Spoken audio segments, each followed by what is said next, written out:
Good afternoon. Thank you. Some of my students are here. Hello, welcome to the second talk of this semester in the Communication Research Colloquium series. My name is James Cummings. I serve as co-director for the Communication Research Center, one of the organizing bodies that puts on this series. Today we have with us Dr. Don Wright. I'm going to do a little bit of reading to make sure I get all the details correct. For my students, don't take this as a sign of what we learned as being not perceived sincerity. Very sincere in all I'm about to say. Dr. Wright is the Harold Burson Professor and Chair of Public Relations here in the College of Communication. And he joins us with a wealth of academic and professional experience. He is one of the most published public relations scholars in the areas of ethics, employee communication, and social media, and is an internationally known professor, author, speaker, researcher, advisor, and corporate communications consultant. In addition to teaching, conducting scholarly and applied research, and lecturing in more than 30 countries on 5 continents, lots of numbers, Professor Wright has worked full-time in corporate, agency, and university public relations. Today, he'll be sharing with us some of his insights related to social media research, measurement and evaluation in the PR industry. If you would, please join me in warmly welcoming Dr. Don Wright. Thanks very much, Jim. I'm going to stand a bit and sit a bit. I've got this athletic injury that when it starts hurting, it's a muscle in my hip. And when it starts hurting, if I sit, it goes away. So I'm not trying to be rude. The other thing I wanted to tell you before we started was I want to thank you for being here. I'm teaching in the period just before this, short distance down the hall. So I was like one of the first people in the room, and invariably when that happens and you show up, you're the first person in the room, you plug in your laptop and the slides come up and everything works perfectly. It's those days when you get here with only 2 minutes to spare that all hell breaks loose and you don't have the things. But I was the only person in the room, and then next along came a young lady who said that she was not a Boston University student, but she'd like to sit in on this, and so I welcomed her. I was thinking, good, because we need somebody else here besides me, and so forth and so on. And I'm remembered of the time years ago when I was speaking in the afternoon, late in the afternoon at a conference, and I got ready to start, and there was only one other person in the audience, and I turned to that person and I said, you really don't have to stay and listen to my remarks. He said, oh yes, I do, because I'm the next speaker. So, fortunately, the room started to fill up, and I thank you for being here. The other thing I want to, a couple things I want to talk about just briefly is that I have the honor of being the Harold Burson professor at Boston University, and Harold Burson was selected by PR Week, which is sort of the New York Times of the public relations trade press. And Mr. Burson was clearly named as the outstanding public relations practitioner of the past century. He still shows up every day, goes to work in his office in New York. He's now 97 years old, and I like when I can to work some of his words into some of the work that I do. A couple of other things I should tell you, and I might touch on this a bit during my remarks. My goal is to not take up a whole bunch of time talking about this, speak for 20 minutes, maybe 25 minutes, and then we can have some time for questions and discussion and so forth and so on. But I think that I should point out that I've been conducting research on certain aspects of the internet and social media for more than 20 years. The study I'm going to talk about today is part of a project I've worked on over 13 years, a longitudinal study examining how social and other digital media were actually being used in public relations practice. Unfortunately, that study is coming to an end. We'd like to keep doing it year after year after year. But when we first started doing this research, we would harvest our sample names, send people an email, and invite them to click on this link that would take them to the online survey that they would fill out, we hoped, and send it back to us. And when we were first doing this stuff in 2005, 2006, 2007, people were all excited. Oh, wow, look at this link. I'm going to click on this and fill out the questionnaire. Now they look at we send them the email message, and they go like basically, oh shucks, here's another one of those stupid web-based email surveys. So it's getting harder and harder to get people to participate in research of this nature. We've had a good run with it, but we're not going to be able to continue it. The other thing I want to make sure that people understand my definition of public relations. Not everything that happens in the public relations realm is really public relations. I mean, in law, we have a distinction between judges and attorneys and police officers and dog catchers and people who work in the security department at a Walmart store or something like that. Same thing in religious organizations. There'll be the high priests, and they'll work their way down to the altar boys and so forth and so on. In public relations, we seem to call everything, whether it's just publicity and press agentry, we put it all into one bucket and call it all public relations. Rarely do you hear somebody say, oh, I'm a press agent. They'll say they're a public relations person. Rarely would somebody say that she works as a publicist. They would claim to work in public relations. So for me, if it's going to be public relations, it's going to be something that's a management level position. It's going to be something that conducts research on the front end. Based on that research, there's strategic planning to decide what they're going to do in their messaging. Then there's the messaging and the communication stage, and after that, there's the evaluation stage. So I think it's kind of important to look at that through. Also, this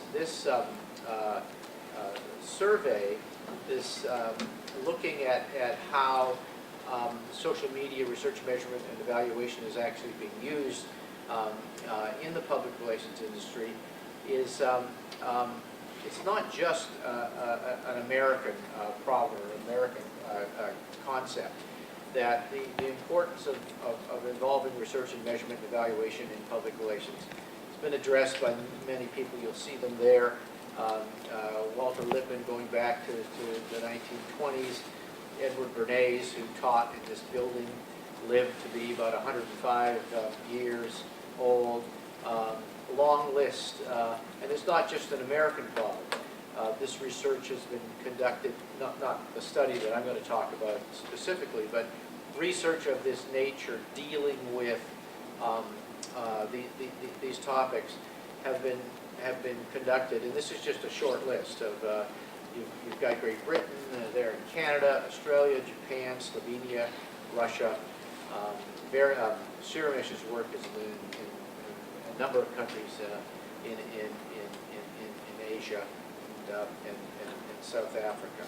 And then here's my slide telling you what I was saying, that it's not really public relations if there's no research on the front end. I mean, sometimes we'll have them laughing. It's kind of mean, a laugh, but we'll have students say, why do I have to take a research methods course if I want to be a public relations person? Well, because you need to know how to do research to function effectively. And that's just not something just for public relations. I'm sure my colleagues in the room in other areas of comm, and particularly advertising, would agree that research is a very important component of what we do. So let's move to the study itself. That the purpose was to examine how research, measurement, and evaluation actually are being used in contemporary public relations practice. For the method, it was a 10-year trend analysis. I've been conducting this research for over a 13-year period, but the part I'm talking about today was only doing during 10 years. When we started this, a woman named Michelle Hinson and I, she taught at the University of Florida, and we thought we'll come up with this great questionnaire in 2005, and we'll wind up being able to use the same questionnaire year after year after year. But of course, there have been many dramatic changes. And then all of a sudden, like, there were no changes. Because when we first started doing this work,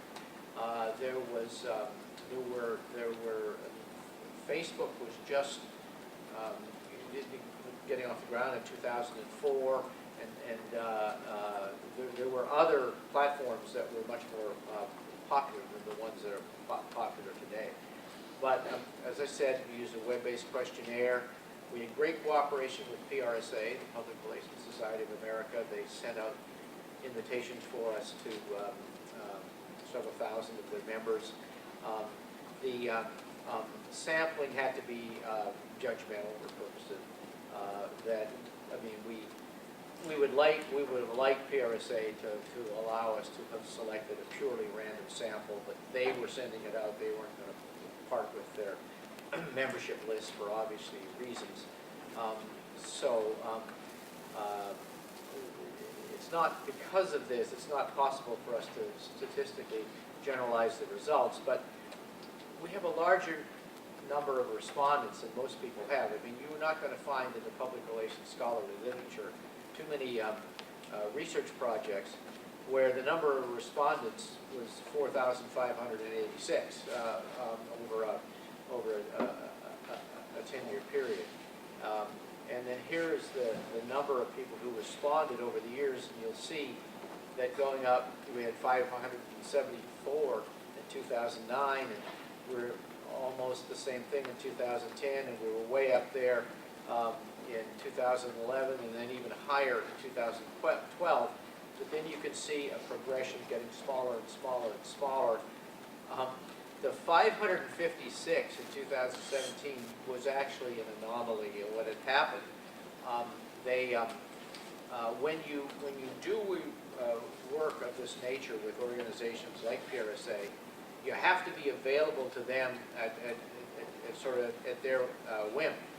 And I got a phone call on my mobile phone about 12 noon on December 26th, the day after Christmas, and they said, "We're ready to go with this study if you are."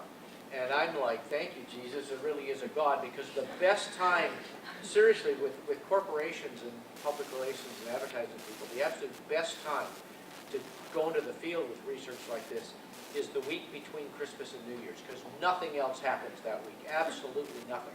Banks don't even get robbed. The crime is down. I guess people are drinking beer and watching college football games or something on TV. But that led to that bump, that 556, because as you can see, in 2018 we were down to our lowest number ever. The demographics over the years, 27% from public relations firms, 14% from corporate communication departments, 15% from universities, non-teaching people, public relations people working at universities, 19% in the nonprofit area, 9% from government, and rounding out the rest of that there. These demographics pretty much match PRSA's overall, which adds some strength to our sampling. The average age was 38, 68% female, 32% male, which also basically matches the given the number. So we're very happy about when you measure the demographics against what exists in the total population. This tells us at least that as far as the demographics are concerned, we had a good sample. So let's take a look at the results. That fewer than half of the respondents represent organizations or clients that have conducted research, measurement, or evaluation, analyzing what members of various strategic publics have communicated about them via social or digital media. So for a field where research is really important, fewer than half are doing it in this area. When we ask people what kinds of measurement that they think should be taking place, we got strong support for content analysis measures, probably because that's a lot of the research that's going on is in the content analysis area. Simplistic output measures scored the lowest. A simplistic output measure would be like clicks, hits, did somebody open your website, and so forth and so on. The impact of influentials and opinion leaders fell at midpoint, along with the impact of attitudes, opinions, and behavior. We asked what kinds of research is actually taking place. And we found that output measures were more likely to be conducted than content analysis. These would be the simple output measures I was just talking about, basically the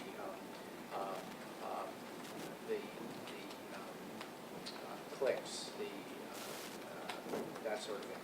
And then also the output measures are considerably more likely to be used than measures studying impact on opinion leaders and or attitudes, opinions, and behaviors. One of the things that we talk about here in our classes at BU and a variety of other settings, academic conferences and some of that stuff, is that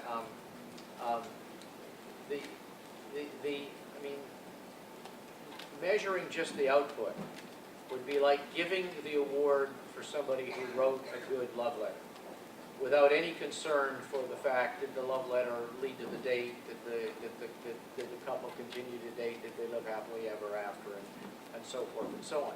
So what we have here, unfortunately, is a situation where people are just giving the emphasis on the love letter itself rather than in how it was delivered, rather than in whether it was even opened and read, and a variety of other things. So a few more things to look at in this regard. That there appear to be three major reasons why the social and digital media aren't being measured in a more comprehensive way. First is budget, and the reality most organizations don't set aside sufficient research budgets to measure and evaluate effectively. It's a big frustration we have. When somebody goes to the emergency room in a medical situation, rarely do they say, "Oh, the X-rays would be too expensive. Let's not do that." We're just not budgeting enough money in the public relations field for the organizations to do that work. And then second is the lack of PR practitioners trained and skilled in more comprehensive research and measurement areas. There's often a big push to hire people from throughout the liberal arts. Let's hire some historians. Let's hire some English majors. Let's hire some people who study political science or history and have them work in public relations. But if you hire public relations people who go to a school like BU, and it's not just us, there are other good schools as well that require a class in research, that some of this research could be done in-house by a staff person. And then the third thing up here is the reality that most of the companies that provide content analysis services are highly successful, make a lot of money, and the majority of their employees are not able to conduct research other than the more simplistic methods. Measuring attitude, opinion, and behavior formation or change is more complex and would require a bigger budget to take care of. So that's essentially the message that I wanted to share with you, and I'll be happy to go into a discussion phase. Any questions? Kick us off.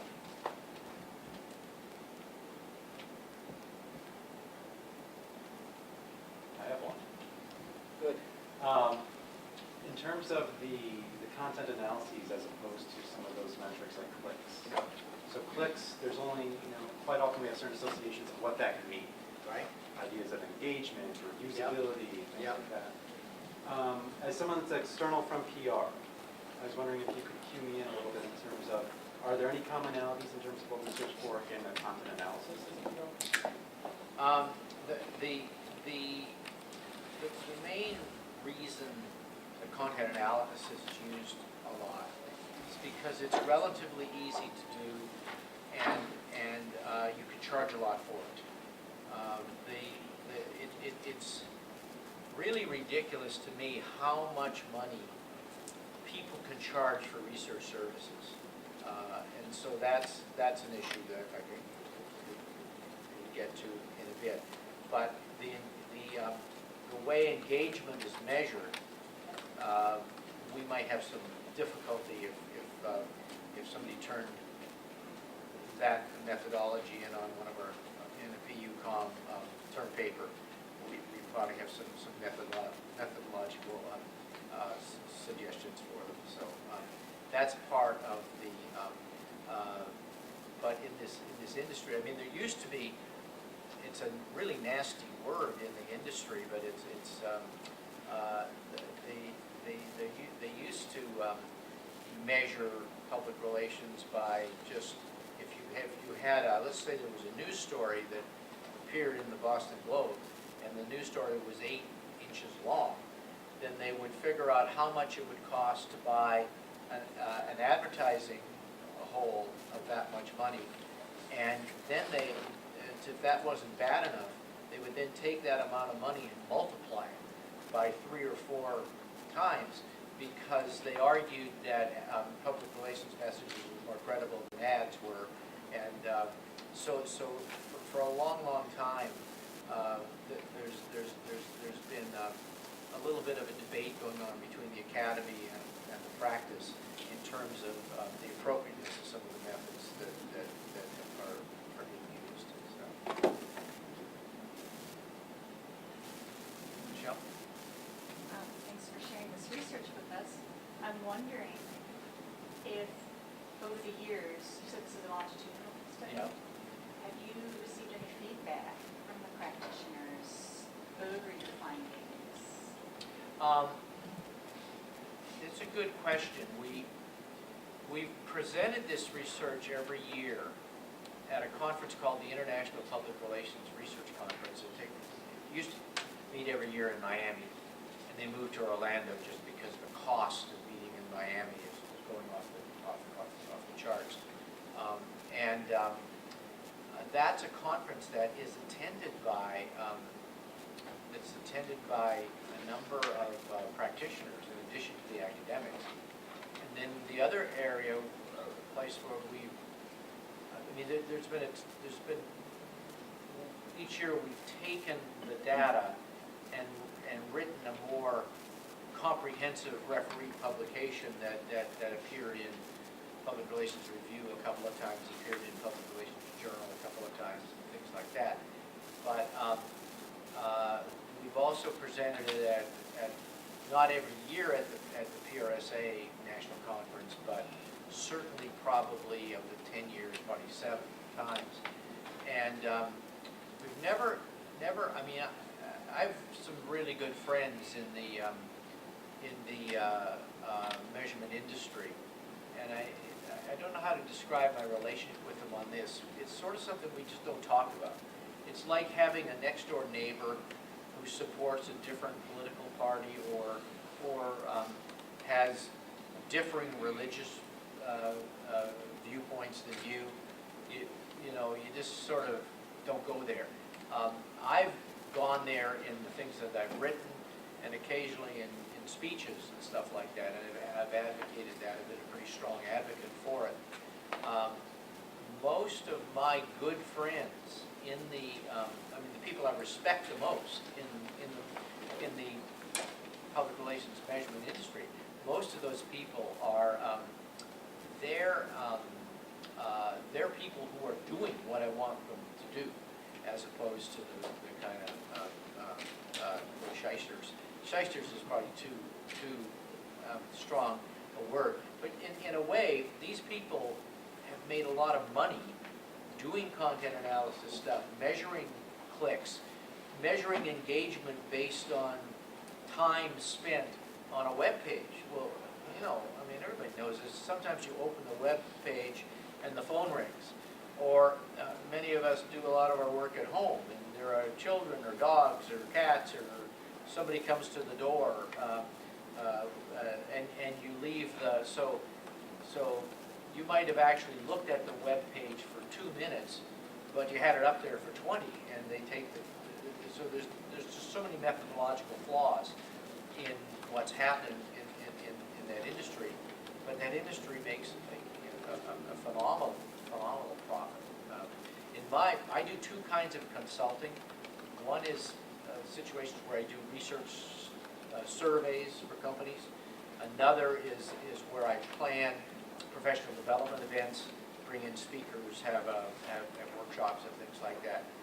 I have a hard time not justifying for me, but getting the client to agree to the fee on the professional development, which is at least half and sometimes a quarter what it costs to do the research. I've seen research projects where I've done the project and made a sizable amount of money, but the year before they paid that money plus an additional $50,000 or $60,000 to a research provider house to do the studies. So it's a touchy area. If as people hire graduates from programs like this, like ours, they're able to do some of those studies, I mean, you can pay for a job. I mean, if they do one study,